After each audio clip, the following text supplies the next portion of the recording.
Okay, guys, let's talk about hips and elbows. Now, I am going to tell you that, I'm going to tell you a lot of things in this video, but the first thing I'm going to tell you is you cannot tell by the dog the way it moves whether it's got hip dysplasia or not. The only way you can tell is if you do radiographs, x-rays. And I am on the OFA website. You can read more about it on the OFA website, but what I'm going to talk to you about is a few things as far as there's no such thing as a certification. I can't drill that into people's heads. OFA does not certify anything. They give you passing and failings and a certificate. So that when I hear people say, oh, my dogs are OFA certified, there's no such thing. No such thing as certified. Any reputable breeder is going to laugh at you and say, oh, my dogs are certified. That doesn't exist. What they do is you have grades. You have passing and failing grades. Passing grades, excellent, good, fair. Borderline is just kind of an grading, but mild, moderate, and severe are failing grades. These are all failing. This means that you're just not sure and you're going to end up having to repeat it. I hate that grading, but it is what it is. There are pictures on here you can look at. I do x-ray for a living, so I'm really picky about my pictures. And one of the first things I'm going to tell you is it matters where you get your hips and elbows done.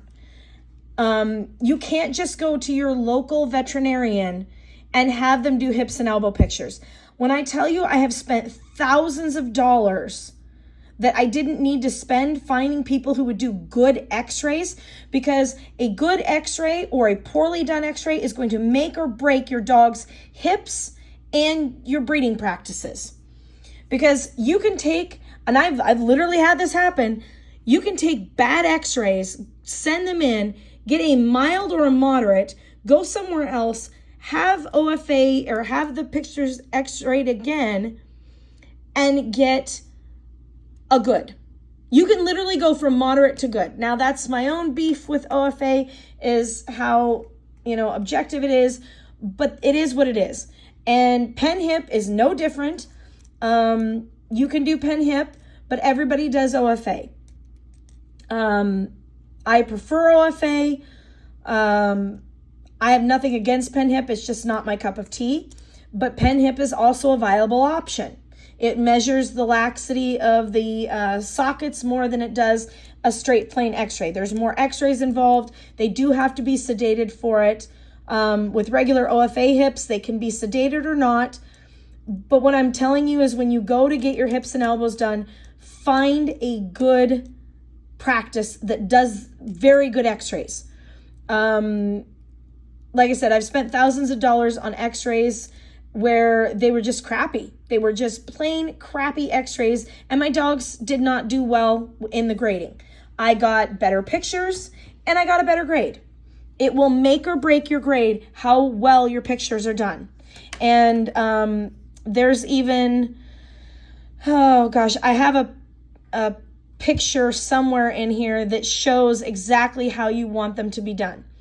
And you can just go through the OFA website looking at this.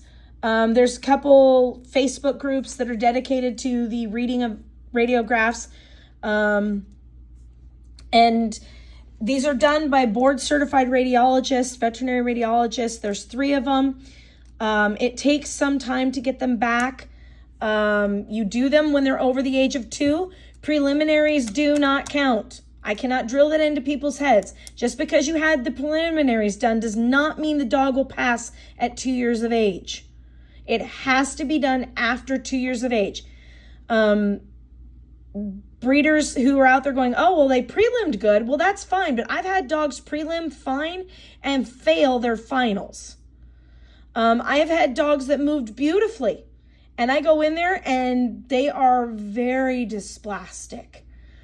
It's nothing will break your heart faster than having a dysplastic dog that moves well. You can't tell. And so any veterinarian that says, oh, well, your dog moves just fine, his hips are good. No. The only way to tell if those hips are good is right here.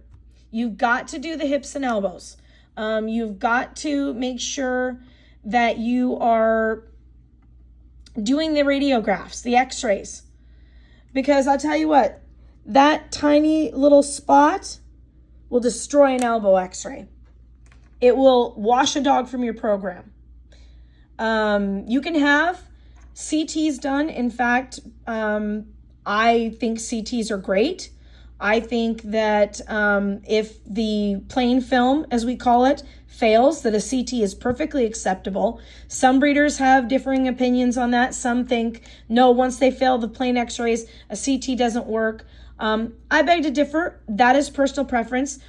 But you will not know if your dog has issues unless you do the radiographs. Again, it is not certified. You get a clearance saying that the dog at this point in time does not have dysplasia. It is just at this point in time that the dog does not have dysplasia. This is a one and done. You get it done after they're 2 years old. You never have to do it again. But you need to do it. Reputable breeders do this. I've seen some reputable breeders breed on the grade 1. That is personal preference. As long as it's declared on OFA or told to the puppy buyers, I see no issues with breeding on a grade 1. Grade 2 and 3, no, those dogs need to be neutered or spayed and never bred. Breeding on failed clearances is a huge no-no. And if you start breeding on failed clearances, people are going to find out, and they will not look kindly upon your breeding program. I guarantee you that. I've seen some bad breeders out there breeding on no clearances or failed clearances, or I just didn't have the time. Listen, if you're breeding a litter, you have time to do these clearances. There's no excuse.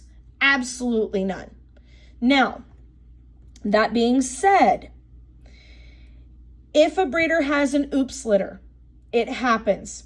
We're breeders. We have multiple dogs. Sometimes you don't know that the female is in season before you get all the clearances. And sometimes you're letting everybody out, and somebody gets tangled up. We'll call it tangled up. And you end up with a litter of puppies, and one or the other has not had clearances, or maybe both.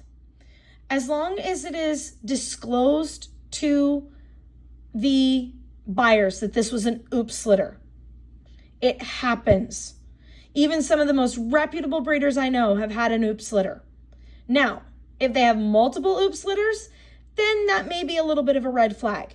But I would never judge a breeder by having one oops litter. And as long as they get the clearances done later, once mom and dad are of age, I don't have a problem with it. Some people do, but I would never say never on an oops litter, because that's what we call them, the oops litters. But anyway, that's another discussion. If you guys have questions, again, feel free to get a hold of me. If you have trouble filling out applications, OFA has all the applications. A lot of them are easy to fill out now because you just click here and it goes into it. You just click on the application link. You go down here, how many animals are you filling out? Just a single, fill it out. And it'll look up your dog if it can. And then you just type in the information. Listen, guys, this is super simple stuff. It's easy to do. Anyway, again, if you have questions, ask. That's what I'm here for.